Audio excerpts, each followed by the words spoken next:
Hello students, once again welcome to this part of chapter Force and Laws of Motion.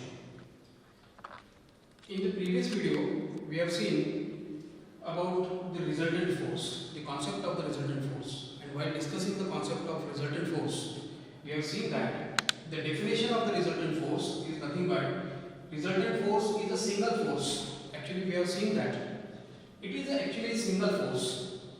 So, resultant force is a single force acting on the body which produces the same effect on the object as produced by all the forces taken together. We have considered this example. Suppose these two persons are pushing this heavy object. Suppose this is a big box.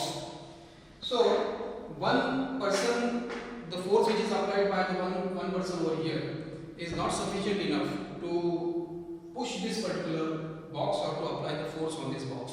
So what ultimately these people do? Two of them pushes this object so that a sufficient force will be applied. Now imagine a situation that instead of these two persons, if a strong person like this wrestler is pushing this particular box. So when the force applied by this wrestler is singly it is equal to the two forces which is applied by individual persons over here, then the single force which is applied by this particular wrestler is called as the resultant force. So we have seen the concept of the resultant force. Today let us move ahead and let us try to see in this today's video lecture that what are called as the balanced and unbalanced force. So let us see with the help of module what is called as the balanced force and what is called as unbalanced force.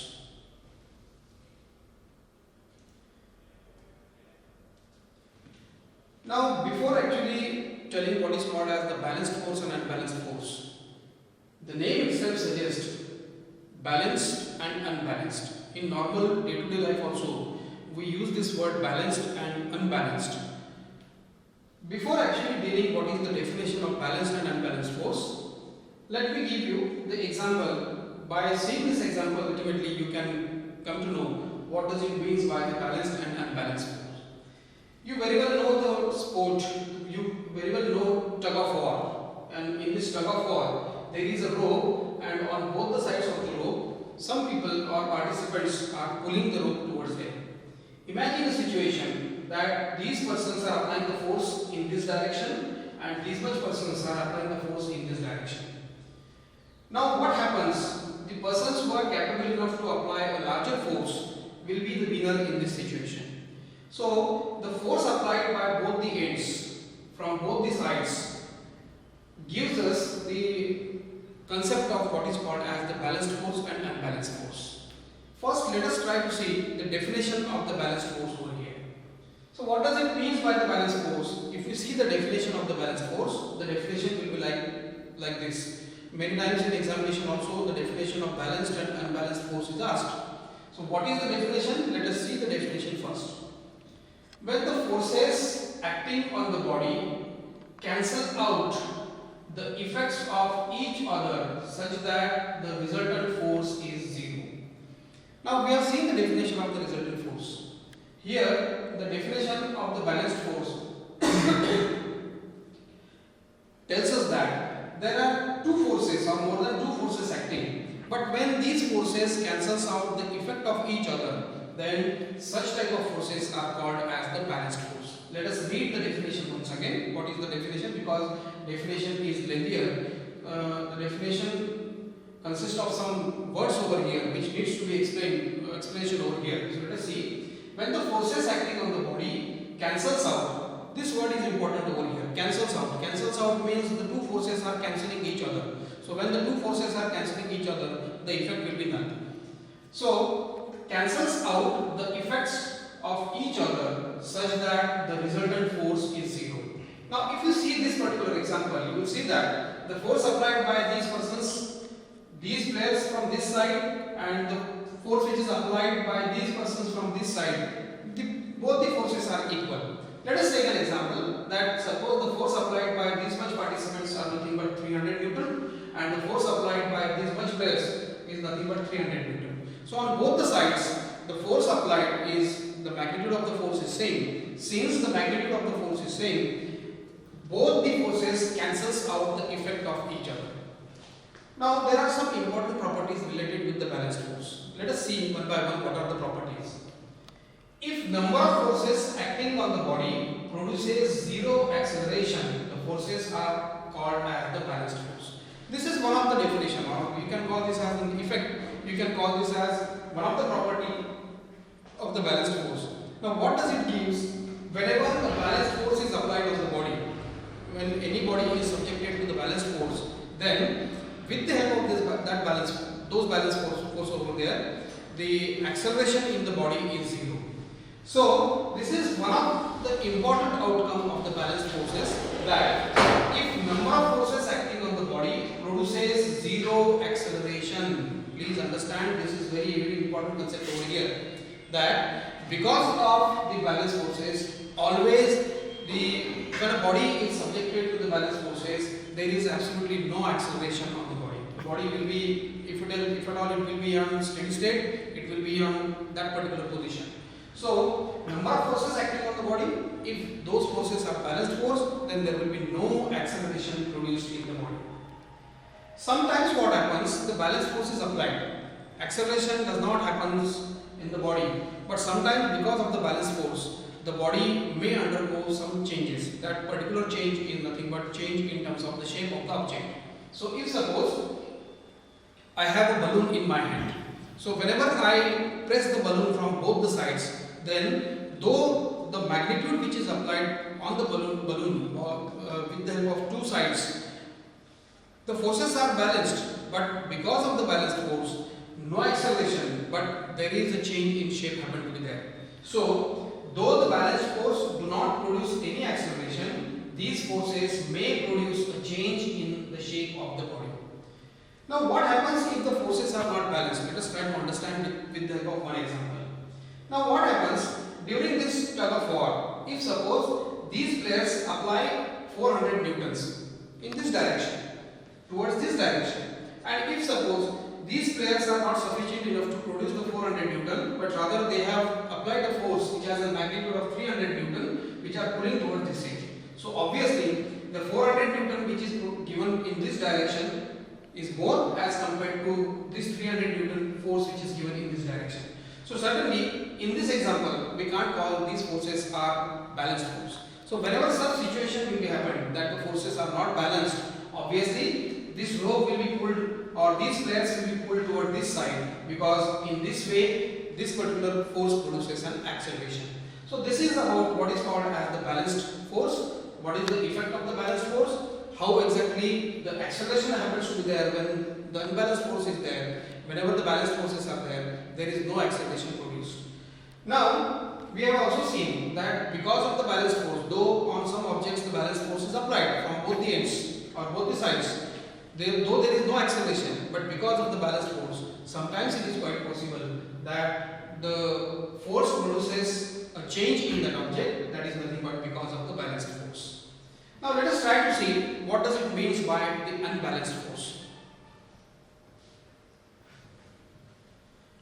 Now here are few examples of the balanced force, and after seeing these few examples, later on we will switch to unbalanced force.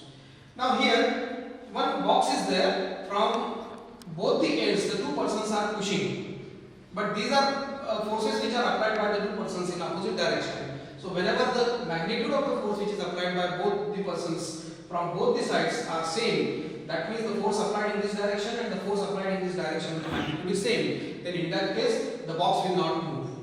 Now if you take this example, I have told you that if suppose I have the balloon with me, I am applying the force on this balloon from both the ends, then the balloon gets deflated. Previously the balloon is inflated, but with the help of balanced force I am able to deflate this balloon when I apply the balanced force, even though there is no acceleration produced, but because of this balanced force this balloon will deflate it. Now what happens when an object is kept on the table? Let us imagine that a box is there or a metal cube is there placed on the table. Now what happens? Because of the weight of the box over here, the weight which is acting, weight is also force which is in downward direction. We have seen in the types of the forces. So weight force is acting in the downward direction. On the other hand, this table or this particular platform Because of that, this particular object is firmly placed on this table. So these are few examples with the help of which we can demonstrate about what is called as the balanced force. Now let us see what is called as an unbalanced force. Now, what is the definition of the unbalanced force? The definition itself is sufficient to tell us about what is called as an unbalanced force. If the number of forces when acting on the body produces an acceleration, then forces are called as unbalanced force. Now, what is the meaning of this definition? I will read it once again so that you people will come to know it very in a better way. If the number of forces when acting on the body produces an acceleration, then forces are called as unbalanced forces. Let us take an example. Suppose if you are cycling, cycling the bicycle, the moment you apply the force on the pedal, the moment you try to rotate the pedals over there, so because of the pedaling action, the cycle moves in the forward direction. So when you are applying the force, because of this force, the force which is applied on the pedals is nothing but unbalanced force, and because of that, the cycle will undergo the acceleration. Now, if you consider the same example of tug of war, I told you in the previous example also. If the person in this chain, they are applying the more force. Let us imagine this force is applied in this direction is nothing but 400 Newton. On the contrary, on the other hand, the force which is applied by these persons in this direction, let us imagine it is 300 Newton. So obviously, the balanced force are not there. In fact, now this time, the forces are unbalanced force. Now, because of this unbalanced force, these persons are pushed in this direction or pulled in this direction, and because of that, acceleration happens to be there. This is a popular example that in many times we go to the grocery shop or in weekly bazaar, or where we take the articles, the shopkeeper or the shop owner measures the articles by putting the articles on the balance pan. So what happens over here? Now, if suppose some articles have been placed over in this pan, some articles are placed in this pan. If suppose the weight of this particular object which is in this pan is more, obviously there will be no balance, and in that sense there will be unbalanced forces acting on this. So there will produce an acceleration. Obviously the balance will turn in downward direction from this scale. Now same thing happens. Many times we used to visit the supermarkets. In those supermarkets we have seen that the trolleys are kept to carry the luggage over there. So when we push this trolley, we push it from this side. The moment we push it from this side, there is no force which is acting in opposite direction. For that reason, the force unbalanced in this way is created. Because of that, the trolley will be pushed ahead.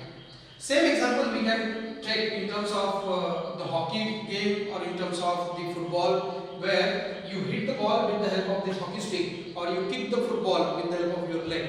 So the moment you push this ball or you hit this ball with the help of hockey, the force is applied in a specific direction. Because of this force, no other force is contrary acting on this particular force. That's why the unbalanced force situation is created, and because of that, the ball is moving in a specific direction.